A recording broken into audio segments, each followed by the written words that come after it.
আসসালামু আলাইকুম রহমতুল্লাহি বারাকাতু। আজকের ভিডিওটা একটু লম্বা হবে। আজকের ভিডিওটা হলো আমার প্রবাসী ভাই বোনদের জন্য। অনেক প্রবাসী ভাই আছে, তার সর্বোচ্চ জার করে দিয়ে দেশে রেমিটিস পাঠাচ্ছে, কিন্তু তার ফ্যামিলির কাছে সেই ভাইটা যখন প্রবাস থেকে ঘুরে আসে, তো তার সেই ফ্যামিলির কাছে, মা বাবার কাছে তার কোনো মূল্য থাকে না। এটা শত শত এই ধরনের ঘটনা আছে। আজকে দেখা গেছে তার জীবনে যা কামাই করছে সব কিছু আজকে মা বাবা ভাই বোন আত্মীয় স্বজনকে উজাড় করে দিছে।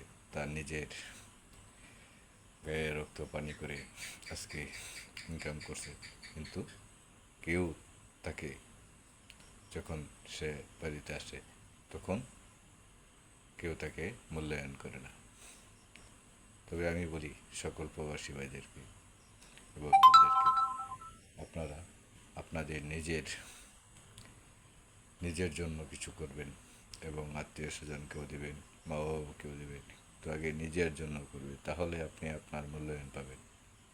আজকে আমার দেখা, আমার নিজের দেখা এমন প্রবাসী আছে, কিন্তু সে তার আজকে 13, 14, 15 বছর ধরে সে আজকে প্রবাসে, কিন্তু তার সর্বোচ্চ ইনকাম করে আজকে মা বাবা ভাই বোন আত্মীয় স্বজনকে দিচ্ছে, কিন্তু সে দেশে হওয়ার পরে তার কোনো মূল্য নেই কারো কাছে।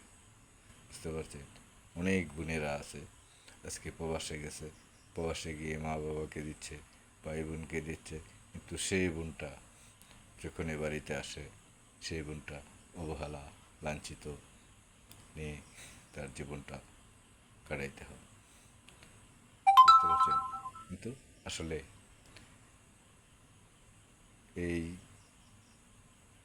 যে বোনটা প্রবাসে তার বুকের কান্না লুকিয়ে রেখে সকলের জন্য উজাড় করে দিছে, তো তারই মূল্যায়ন নেই।